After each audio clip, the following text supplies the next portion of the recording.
Hello and welcome to our live recording of Enter the Boardroom with Newroll. I'm your host, Oliver Cummings, CEO of Newroll, board search specialist and market leader, bringing science to the art of board hiring.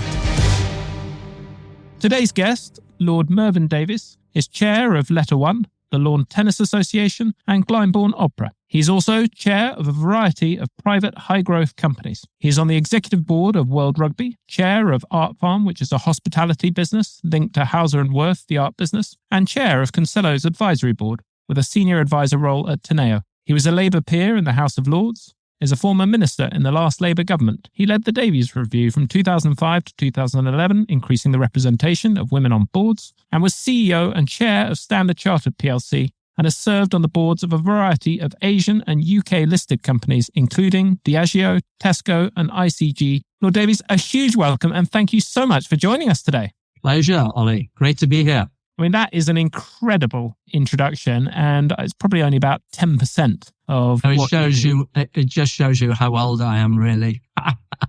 One bit I liked that wasn't on there was that you have sung with Usher and can do the limbo. I can, but we'll move on from that very quickly. I got caught. I was interviewing Usher and I got caught by a photographer who then sold the picture to the Daily Mail, and it was Labour Lord reaches new low. So, sometimes you get caught out. Work hard, play hard. I love it. Can we start by talking about the value CEOs can take from their board? Because that's a recurring theme I see coming up in the mastermind groups that we host. And I'm curious to hear from your experience at Standard Chartered, where did your board play on that value add to the necessary evil scale for you as a CEO? Yeah, look, I think we're all on a journey of learning. I was very lucky, when I became a director, even before I became a director, it doesn't matter whether you end up on the board or whatever. You want to have a fulfilling career. You want to grow as an individual. I was very lucky because I had 2 or 3 mentors, before the word mentor was even, or coach. Patrick Gillen was the chairman, very tough, wonderful man. I owe him so much. Ralph Robbins, who'd been head of Rolls-Royce, they guided me, they coached, they were tough on me. I think sometimes it doesn't matter whether you're an exec or on the board, it doesn't matter what stage of your career. Sometimes you need to be taken out of your comfort zone. People through coaching and mentoring can help you grow. I've been very lucky in my career to have 2 or 3 people who have done that. I judge leaders not on their P&L, but on their ability to build other leaders and great teams. Are there particular moments that you had with each of them that still stand out for you now, that someone listening thinking about, gosh, what can I be doing to be a better mentor might be inspired by? Yeah, look, you have to be authentic. You have to, I'm a 5'5" bald-headed Welshman, so not exactly going to storm in the room and make an impression. So I really did have to think about how I was presenting myself. How I present today is very different to 20, 30 years ago. So I learned the value of practicing. And I think both of them said, look, you didn't come across that well on that point, whatever. So I think, I am a true believer in the more you practice, the better you get. You see it in sport. I'm a sports fanatic like you. I support the right team. And you see that sports men and women, they practice and practice. It's no different in business. There are skills that you need to learn. And I was very lucky in Citibank prior to Standard Chartered with Bob Wormsley and with others at Standard Chartered, which they helped me on my journey and I grew as a result. Can you remember a specific moment where they pulled you aside on something and said, this wasn't good enough? Yeah, I was jokey and having fun at a senior management meeting. Patrick Gillen took me on one side and he said, I don't like it. Get down to business. This isn't a joke session, whatever. And I love humor. I think it's an important part, but it was a moment where I hadn't quite judged the mood of the room. He was right. It was just a little bit about tightening my style. So I know some of the listeners will not like what I'm about to say, but I do think about what I'm going to wear. I do think about how I'm coming across. And I think those coaches and mentors helped me on that. You talk me through 2 of the biggest strategic challenges you faced whilst in that CEO role and how the board helped you navigate them. Yeah, look, if you're in financial services, which I used to be, I'm not now, but We had the Asian financial crisis where property market dropped 50% in a day. So did the stock market. I remember my economist writing a note to say that the Thailand problem is only short term. It'll be over in a couple of days. Well, what happened in a couple of days? Asia collapsed and we were hanging on as a business and I was hanging on as an exec. So that crisis, 9/11, where our data center was in Tower 7. Then you got the financial crisis in 2008. I think we've got used to change, and crisis is just the fact of life. So what you have to do as an executive, whether you're on a board or not, is learn how to handle it and how to handle the stress of a crisis. But I would say with Standard Chartered, if you're in the emerging market, you're bound to have ups and downs, and it's how you handle the downs, not the ups, that make you what you are. And so I love the whole experience of being on the board. But the board, I think boards have to be their teams, right? And if you are the CEO, or even if you're a director, or even if it's a small charity for a school or whatever it might be, you're going to find lots of different skills, lots of different people. They're all from different backgrounds. They think differently. Why I became a campaigner for women to be on the boardrooms, which you referred to, when I moved to Asia, to Hong Kong, my whole team was women. I'd never seen anything like it. And I look back on those days, that team, wow, what a team. And so I realized the value of diversity in teams. And so what people do very often as a manager is they pick people like themselves. Well, if you're going to be successful, you've got to know yourself, and then you need teams with different thinkers. And I think I was lucky enough. I've been lucky, whether it's Diageo or other companies, I've learned so much from that diversity on the board, and teams. You have to have the right mix of genders. It's absolutely critical, because I was looking and preparing for this, thinking about this. I've got a poster here, which you can see. I don't know. It's a boardroom photo from the 60s, and it's all men smoking with three-piece, suits. So the corporate world's changed, but it's very important you get diversity at the table. Let's just go back to one of the examples you talked about at the beginning there, the data center going down. So what were the strategic choices you were faced with, and how did the board help you through that? I think inevitably, when you have a board of directors, some people will overreact, some people will underreact. It's a team. So what you've got to do, particularly if you're a chief executive, you've got to bring clarity to a situation. I always say, as a board member, you've got to listen carefully to other views. You've got to be open and authentic. And then I think really openness I'm a big believer in values and culture of an organization.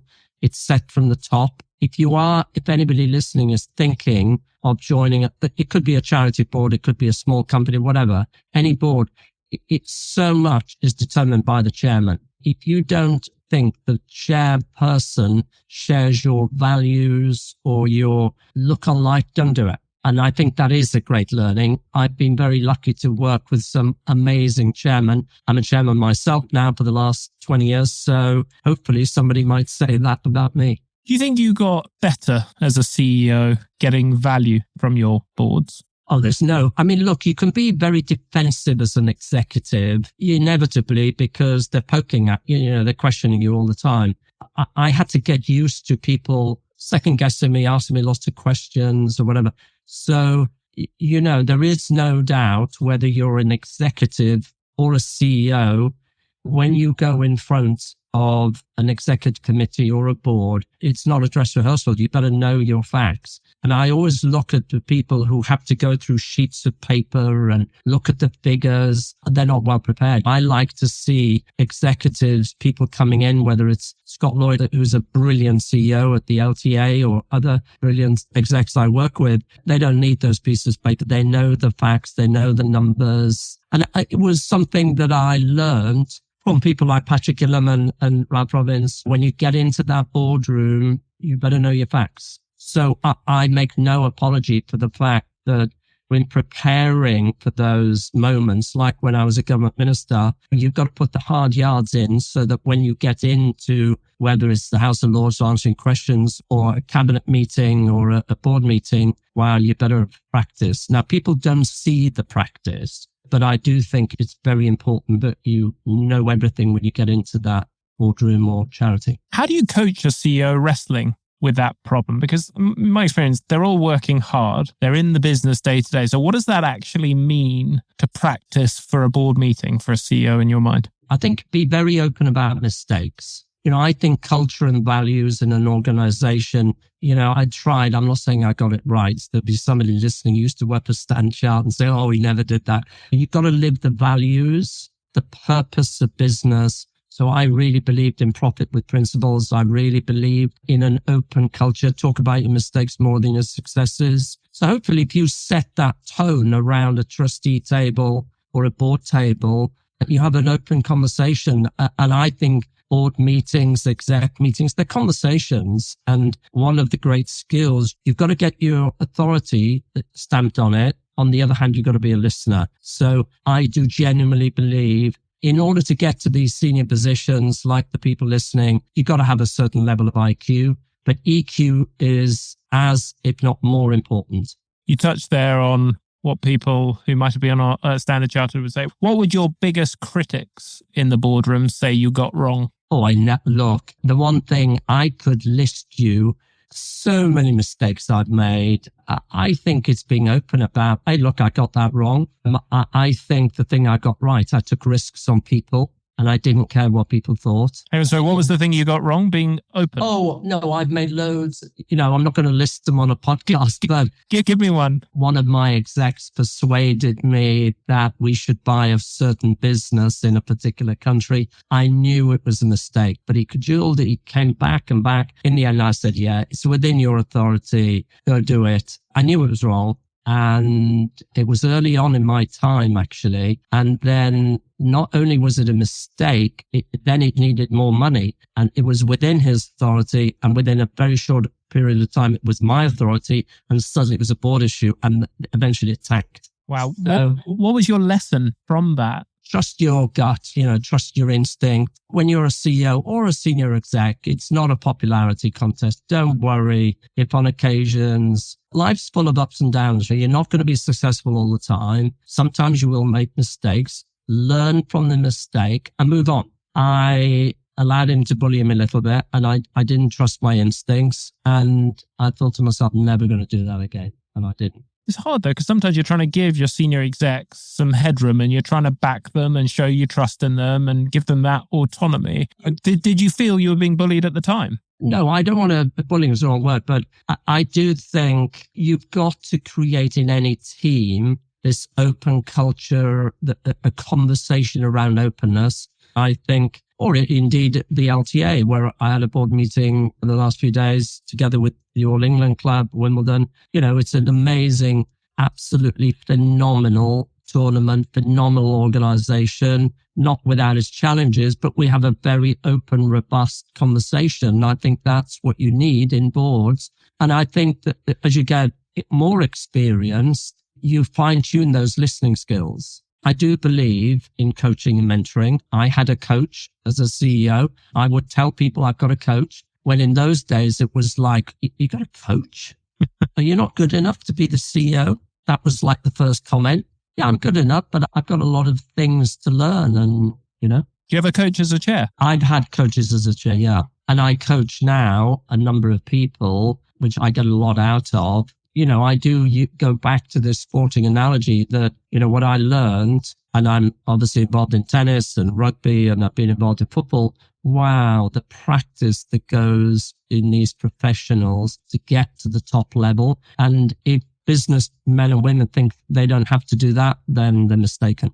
Yeah, it's music to my ears. It always amazes me how many chairs somehow think that they don't need a coach, and yet Federer or Venus Williams that all have, top of the games need coaches. So it's great to hear. Well, I will do a little bit of name dropping. It's inevitable. I had a game of golf with Tom Brady, the NFL superstar, a couple of months back. And during the round, we were talking about his journey, obviously a superstar. I hadn't realized how much of a superstar he wasn't until I started to tee off and all the crowds came out and my hands began to shake with nerves. But just this issue of when you're in the spotlight, obviously it's an extreme for Tom Brady, but there is this issue about not being afraid of failure. This idea that you'll run your executive career, you won't make mistakes or things don't go wrong is dreamland. Can we build on that theme of navigating crises that we touched on earlier? And when we last spoke, you told the most extraordinary story of your experience at LetterOne, and I'd love for others to be able to hear what you went through following Russia's invasion of Ukraine, the challenges you faced as chair. Yeah, look, it certainly wasn't in my life plan. The horrendous moves by Putin and the horrendous impact, and the terrible war that's going on, plus the situation in the Middle East, geopolitics in the world, have in the space of 2 or 3 years, I felt the world was coming together. I felt the, G8 cooperation. I felt that having been, a minister involved in business, I really felt incredibly optimistic. And I'm hoping that this is a passing phase for the world. But we were caught in the crossfire. It wasn't in my life plan. Some of our shareholders, albeit they Latvian, Ukrainian, etc., they got sanctioned, which we were not expecting. I had about 48 minutes to decide, do I protect my reputation, stand aside together with all the execs? But we had 120,000 jobs at risk. And it's that moment where you think, what the hell am I going to do? And you realize success has many fathers, failure none, that expression. So I literally, together with the management, decided to stay to protect the jobs in the company. And here we are 2.5 years on. The most common expression, or quite a few people say to me, I've been thinking a lot about you over the last 2.5 years. Well done. Well, it's funny. You didn't ring me 2.5 years ago and say, can I help you? Lots of people did, by the way. So we didn't know whether we were sanctioned or not. And it took about 3 months. We couldn't pay payroll, couldn't pay the staff, whatever. I realized what an extraordinary group of businesses, what an extraordinary group of people, what extraordinary support we were getting from suppliers. So, calmness, clarity, prioritization, honesty, authenticity, if you want to call it that. We were just told everybody, this is what we're doing. This is how we're going to survive. And sure enough, the authorities, the governments, banks and whatever started to help us. Out of that crisis, I've never seen such innovation, calmness, professionalism. But was there a strain on individuals? Yeah, absolutely. It was, I think at the end of the day, I'm not being clever. I knew I was doing the right thing, but inevitably the public for a couple of weeks that the attack on me was, it was painful. And I think it's this issue of you have to be authentic. You have to do what you think is right. I knew I was doing the right thing. I was able to put an amazing board together very quickly, which then helped. So I think crises come in different ways. Mine was L1, but I think anyone listening, sometimes it's your family. Sometimes it's your own health. Sometimes it's your job. Could be your children. If you have children, there's so many comes in different ways, but I think it's going to happen, right? And so how you handle it,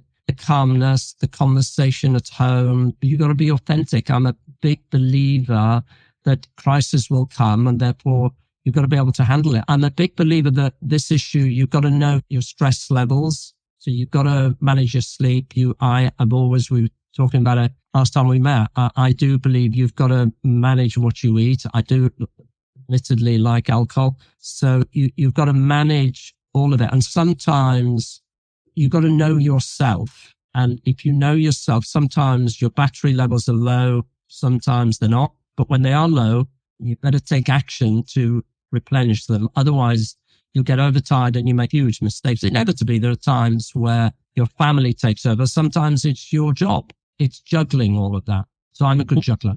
What does that mean in practice? I mean, you've got such a full portfolio. How can you take your foot off the pedal? Well, I do have good energy levels. I've got a massively wonderful, magical family.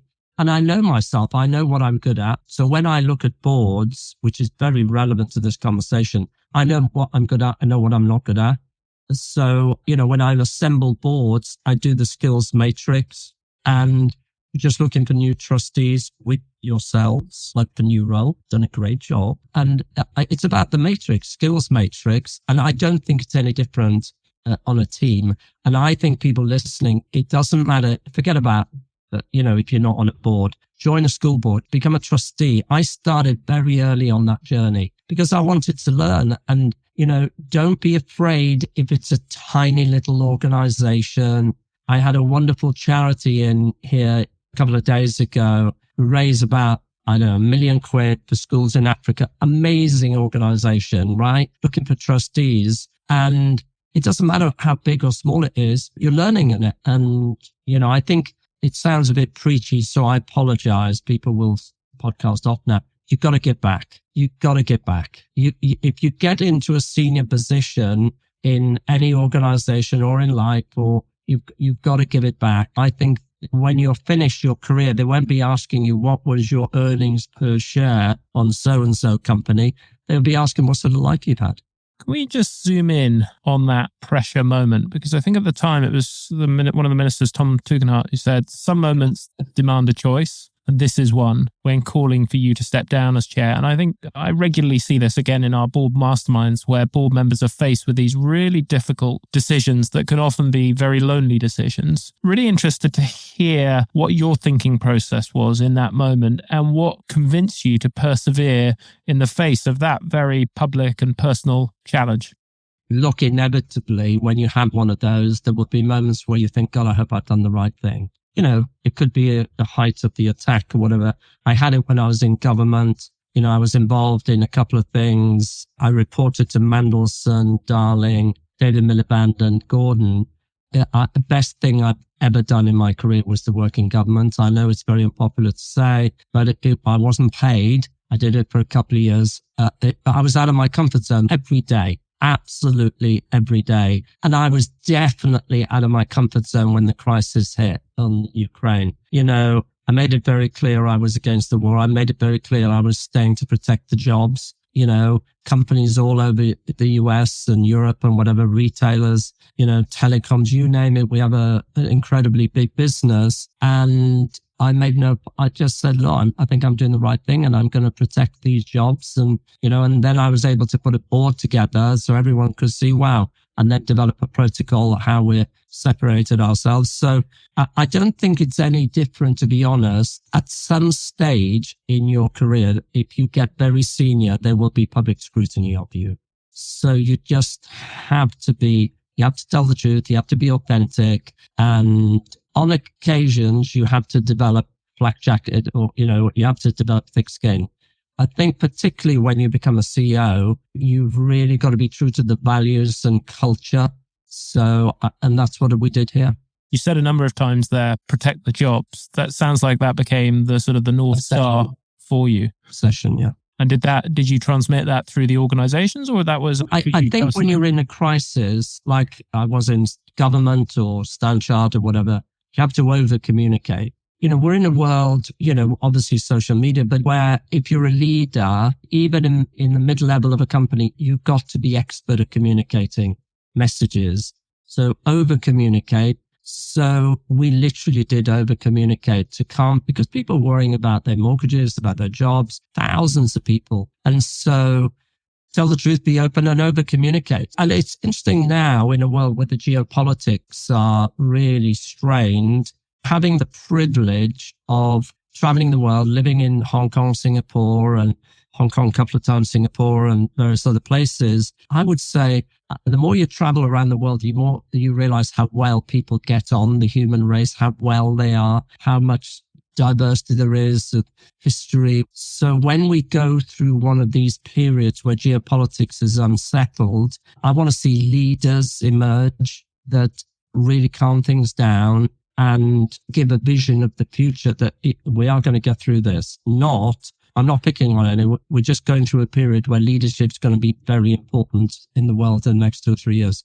You talked about over-communicate there. There was that famous weekend where the shareholders got sanctioned, and over the weekend, I think you were worried the whole thing was going to blow up. What in practice as a chair did over-communicating involve over that period? Are you literally sitting there typing out emails and calling people up? Yeah. You're wondering whether somebody's going to cut off your computer because the suppliers, because we didn't know what the sanctioning, I won't go into all the detail, very quickly got confirmation from governments we weren't sanctioned. But yeah, it's, town halls, it's emails, it's Zoom calls, it's much easier today. My days as a CEO, it's not that long ago, but, you weren't exactly doing the Zoom calls. It was phone calls. So I think in this day and age, and obviously who knows what's going to happen with virtual reality and AI, etc. And I'd like to confirm this is me. This is not AI speaking. I think over communicate if you're in a crisis, and don't be afraid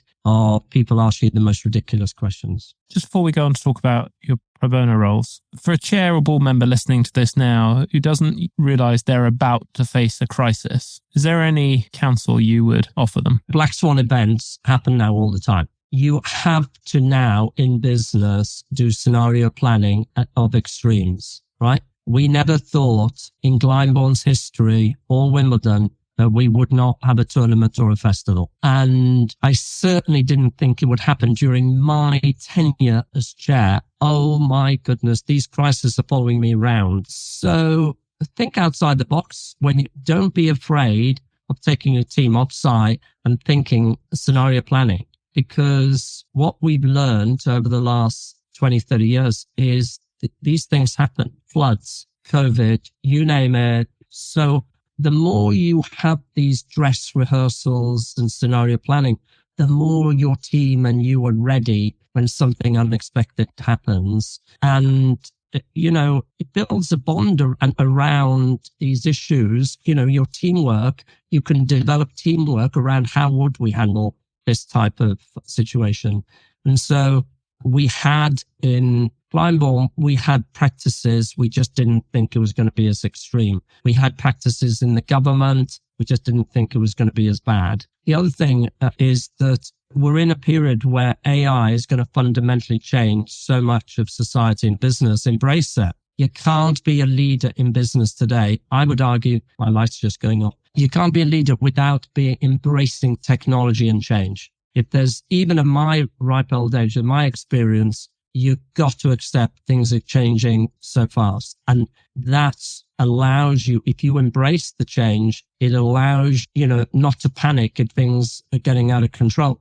Those examples you gave there of the disasters being bigger than anything you'd scenario planned beautifully evidence the phenomenon that one of our past podcast guests, Dan Gardner, the author of How Big Things Get Done, talked about, of the sort of fat tail risks that people not only consistently underestimate black swan events, but also they underestimate the impact and magnitude of those events. Just to interrupt you, and when you think about the impact of COVID on work-life balance, on working from home, on attitude to certain jobs, attitude to work, when you think about, it's had a profound impact in so many other ways. You look at the development of weight loss drugs, it's going to have a massive impact on obesity, the world, or whatever. So you just have to embrace it, which means you probably, if you have any aspiration to be a senior leader in whatever walk of life you're in, you've got to have a voracious appetite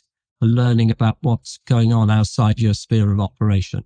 One last crisis to talk about was your time as chair of the Garden Bridge Trust, which management today described as probably the only disastrous project in which you've been involved. I'm really interested to hear how that experience in the pro bono space compared to, say, your LetterOne experience of navigating crisis.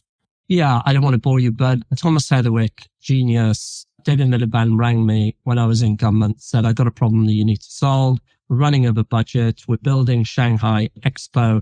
Got this genius designer architect who's putting seeds into plastic tubes and building a building. Budget's 21 million. The run rate at the moment is 42. Sort it, get it done, and get it done in a couple of weeks. I was new to government, was Oh, that's interesting. So I called everyone together, and sure enough, it wasn't really me. It was lots of other people, but we came in on budget. We won every award.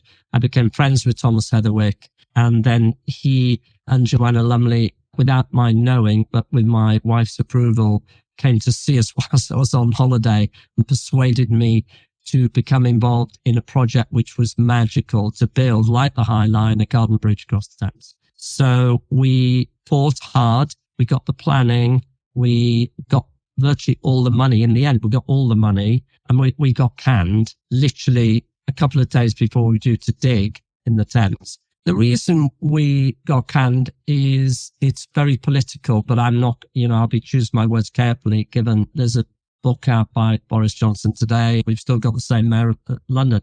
I think that what it taught me is I wouldn't have missed it for the world. I had an amazing group of trustees. And whatever you do in life, whether it's in charity, in business, whatever, you need to be subject to a look back. Somebody somewhere, if something goes wrong, is going to do a look back on you. And it's not just financial services, everything in life. And they did 5 separate look backs on us, right? Audit commission, charity commission, government, and they didn't find a single mistake that we made. And I'm very proud of it. The project got canned because of politics between the outgoing Lord Mayor and the incoming. And also we made a mistake. We got the money, but we didn't handle the media well enough because we had no money, because there was one particular philanthropic family that was funding it. So we made a mistake in our handling of the media. But as a group of trustees, we still have our dinners together. We're absolutely bosom pals with Thomas. I have no regrets about it. I think it was a magical project, and I think it was a huge error not to do it, because I think it would have been a landmark, it was different. And, when you're trying to do something crazy like build a bridge across the Thames with a garden, it's not always going to happen. So learn the mistake and learn from your mistakes and move on. No hard feelings. For a board member listening to this thinking, gosh, what would you have done differently with that handling of the media? What was your lesson learned? What might have led to a different outcome? I underestimated how almost activity, the opponents, how they got together and fed inaccuracies to the media, which were literally, therefore, got people against us, which I genuinely underestimated. They were clever, and they were cleverer than us in getting that wall of opposition, albeit that we'd raised most of the money, if not all of the money. We had pledges from various well-known US philanthropists. But, So would investing more in PR, would that have been the solution? Yeah, it would have done, but we have no money. So it's the dilemma. I wouldn't say we made a lot of mistakes. I would say it highlights how difficult it is in Britain to do big infrastructure. We can't agree on an airport. We couldn't agree on the Garden Bridge. We can't agree on HS2. Oh my goodness me. We're not very good at infrastructure build because everybody comes in and piles in and then we don't do anything. So I think I'm hopeful that over the next few years, that sort of mentality pulls away, because if it doesn't, then you're a declining nation with falling infrastructure. I realized that the Garden Bridge was something different, and there may be people listening saying, what a crazy idea. It would have been a top 2 tourist attraction, just like the High Line is in New York, in Britain within 5 years. The government had already spent a huge amount of money, but teamwork, wow, what a group of trustees, and what an experience, and what amazing devotion. Nobody got paid a cent. It cost us a lot of money personally, but I wouldn't have missed it for the world. Mervyn, time is flying by, which means it's time for the lightning round, where I say a short statement and ask you for a quick response if you're ready. Okay, by the way. Best book every board member should read, and why? It was my Bible as a CEO, Jim Murphy, Good to Great. It literally tells the story of how you turn good businesses into great ones. Boardroom behavior that irritates you most? Oh, well, that's a good one. Well, obviously you get occasions where people haven't read the board papers, that I have to calm myself down when I realize that individual hasn't read the papers. Playing with your phone, looking at messages during boardroom, I always ask them a question. I literally stop the meeting and ask them a question. Most valuable board ritual? If you're able to, a dinner beforehand or a dinner afterwards where you can have a chat in about the world, about the business. It could be about people, talent. Businesses are about people, and you've got to have conversations about people. Favorite quote? Well, it's the one I use all the time, which is my quote, which is treat the doorman exactly the same as the chairman and you will do well. And if there's one adjunct to that, become well known for saying thank you. I bought a Parker pen, ink, not biro, and bought hundreds and hundreds of thank you cards. I would sign them and send them people all over the world saying if they've done a great job. I would get people to, I still do it. I will send you one, Ollie. I've seen you do this. You're amazing with the way that... Yeah, it's very important. I'll expect one from you, actually. That's the other way around. Most significant professional insight? Just be yourself, be authentic. And if you're good at sales, then you're not going to be the most analytical person. But if you're an amazing analyst, you might need to learn some new sales skills. Not everybody's good at everything. Know yourself. Worst professional advice you ever received? It's always the same, isn't it? Don't take that risk. It's not worth it. What have you changed your mind on about boards over time? They're much more teams than I expected. I've grown to appreciate their importance, the importance of teams. Therefore, I used to be very against board evaluation, continuously evaluating. Now I'm absolutely obsessed about it. When was the last time you got a significant judgment call wrong in the boardroom? And what did you learn? You're going to struggle with this one, aren't you? No, I won't struggle. Yeah, I made a terrible mistake buying a business and we should never have bought it. I'm not going to go into any details. When they do the look back, be very open, because if you're involved in the mistake and you get defensive, all you do is destroy the culture. How are you better today as a board member than when you started? Well, I'm able to, my judgment's got better. My instincts have got better. I don't need to have the playbook because I've been at it a long time. But also, I really do demand openness and diversity. I think diversity and inclusion is an obsession of mine. Having people with a different mindset and different backgrounds is very important. I've learned that over time. And finally, 3 things our listeners should take away from this podcast if they take nothing else. Know yourself. Think about your strengths and areas for development. I think the second one, practice the skills that you don't have, and whether it's public speaking in front of the mirror, whether it's going on courses to get better at marketing or tech or whatever it is. I think the third one is that it doesn't matter when you join a board, whether it's a PLC or whatever, the status is irrelevant. You're on a journey of learning, and it doesn't matter whether you're 20, 70, however age, you never stop learning. So embrace change. Brilliant. We're now going to go to the questions from the audience. Yeah, there are some. Comes from Victoria Roby, who says she has the privilege of sitting on a board you chair. And whilst you both appreciate that chairing an arts organisation, obviously pro bono is a big job, time-consuming and needs talent, empathy, experience, commitment around the table to do a strong job, what would you say to encourage individuals to take the plunge and commit to non-profit organisations, realising that they should really put their backs into it? Hi, Victoria. I would say it's a great question, actually, because I think, if you look at this, the UK, if you look at the arts and you look at certain areas of Britain, it's one of the great competitive strengths that this country has right across all forms of arts. I obviously used to chair the Royal Academy of Arts, involved in Glyndebourne, you name it. I think we need people to give to the arts, but also join a variety of boards, entities, whatever. So the more you give, the more you get back. It's like, the harder you work, the luckier you get. I think the arts needs help. And I think it's very important if you have the ability to give back that you do. Next most upvoted question is around authenticity, which has come up a few times. And the question is, what does it actually mean? And can you give an example of an authentic and an inauthentic response to something that might come up in the boardroom? Yeah, I think you've got to, if you're a manager of people, you have to think about what situation that individual is in. It could be me.